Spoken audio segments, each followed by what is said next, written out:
Mas malaki. Dalawang tao lang. Oo, yung maganda oh. Bye, ma'am.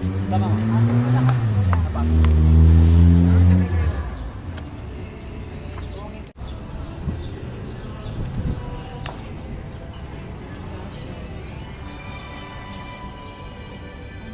Sana.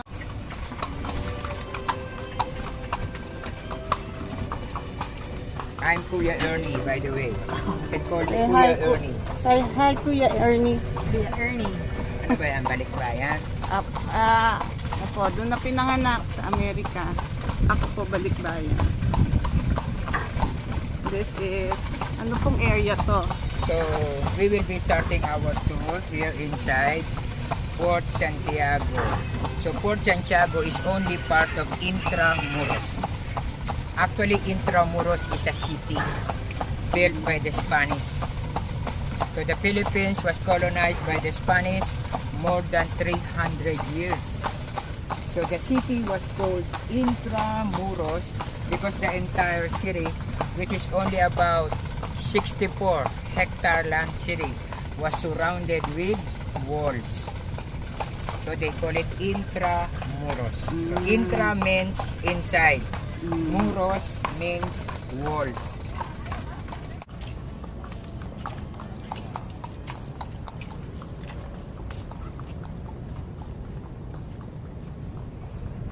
So the military headquarters, Fort Santiago, named after that saint decorating the gate. Santiago or Saint James in English, the patron saint of Spanish soldiers. So all countries colonized by the Spanish, the military headquarters named after him. Just like Chile. Until now, the capital city of Chile is Santiago. Oh. When you go to Cuba, because Cuba also colonized by the Spanish, in Havana, Cuba, until now, there is also Fort Santiago. Side of the fort. On the ground, you will notice there are shoe prints. So these shoe prints, these are only symbolical marker of the shoe prints of our national hero, Dr. Jose Rizal. Meaning, Dr. Jose Rizal was imprisoned here before he was executed there in Luneta Park or Bagumbayan. Remember we went to Luneta? Yeah. Have you been there? Mm-hmm. Have you seen that grand monument? So, soldiers, remember? So from this area, Dr. Rizal walked all the way to Luneta Park, now called Rizal Park. So he was executed in that area. Okay, we will be visiting that museum of Rizal. And let's talk. Even the walls of Intramuros also destroyed in 1945, Second World War. Actually, the entire city Intramuros totally destroyed. So Intramuros, once considered by Spain as jewel city, totally destroyed. And there is only one building left inside Intramuros after Second World War. And that was the oldest stone church in the Philippines, San Agustin Church. So even on this area, what you could see, mostly ruins of soldiers' barracks. So this ruin, these are two-story building used as soldiers' barracks. So destroyed also during Second World War. Confided in this small city of Intramuros. So what really happened in the entire Philippines happened here.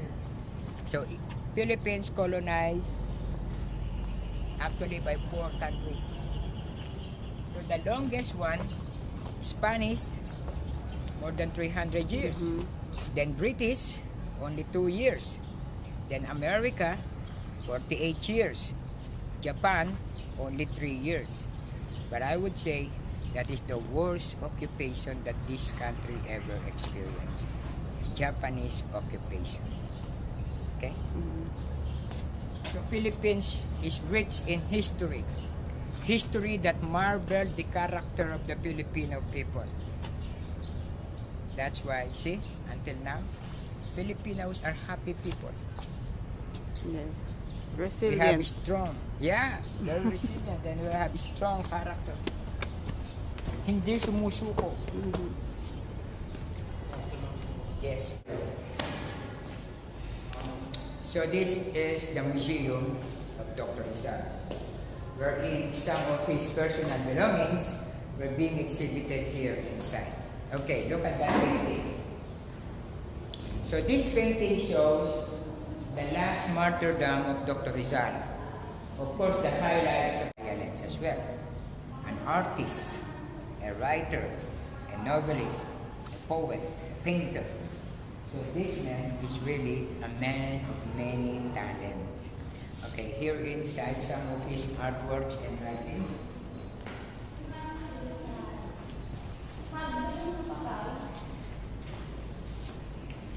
Now look at this picture. This is Jose Rizal, a young boy, Ateneo student, like you. How old is he here? Maybe 13, 14. Yeah. And this is Rizal, together with Leonor Rivera, his childhood sweetheart. And then his father, Don Francisco Mercado, and the mother, Doña Teodora Alonso. And some of his artworks. So it's sketches. So these sketches were done by Dr. Rizal, even those stone works. So all these artworks were done by him.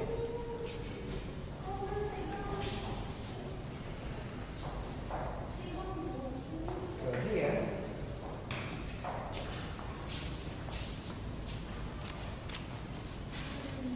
as a writer, this is the very famous novel book that he wrote.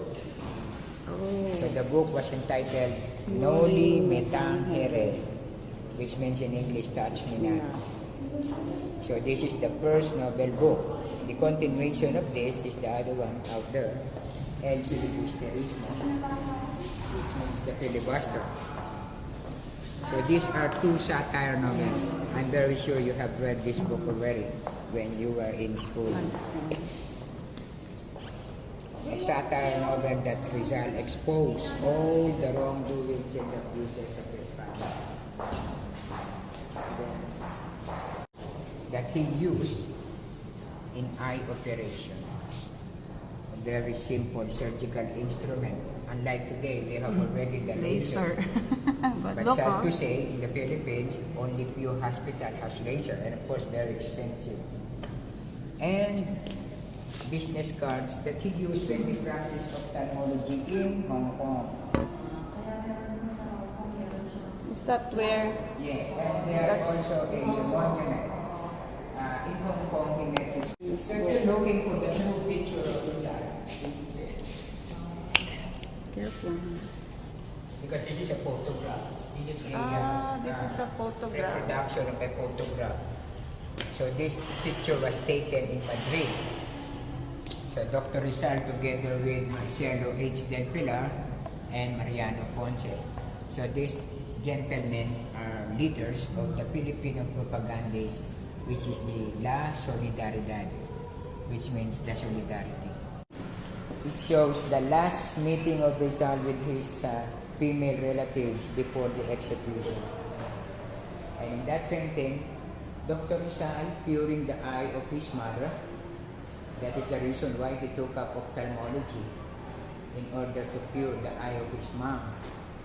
This one, writing the poem inside the prison cell. Then who is this lady? One of his girlfriend. The Japanese girlfriend of Rizal. Her name is Osei-san. Okay. And Josephine the Bracken. one and only Josephine Bracken, Irish lady from Ireland. But although Josephine is a foreigner, but she adopted the Filipino culture. So you see, she's wearing the Filipiniana dress, the Maria Clara dress. One of the clothes that Rizal used, but not in the Philippines. He used this in Europe, wherein there is winter, because this is a winter coat. Philippines, we don't have winter here. So that small piece of paper was hid inside the alcohol lamp so that the civil guards could not confiscate it. So Rizal keeps that poem inside the alcohol lamp. Ito ba yung may ultimo adyo? Yes. You know, even on this poem of Rizal, he did not forget to mention his wife on the last stanza. Adios, dulce extranjera, mi amiga, mi alegría. It means, farewell, sweet foreigner, and that is Josephine Brahe, my lover, my delight.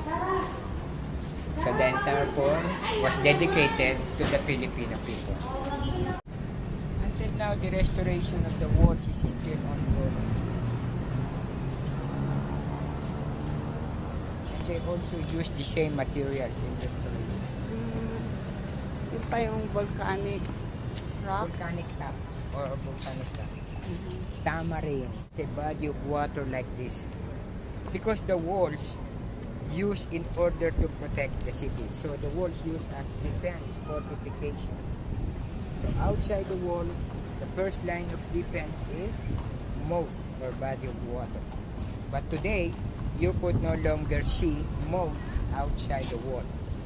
What you could see around the wall today are golf courses made by the Americans. During Spanish time, there were so many schools and churches inside Intramuros. But nowadays, only 2 churches is existing.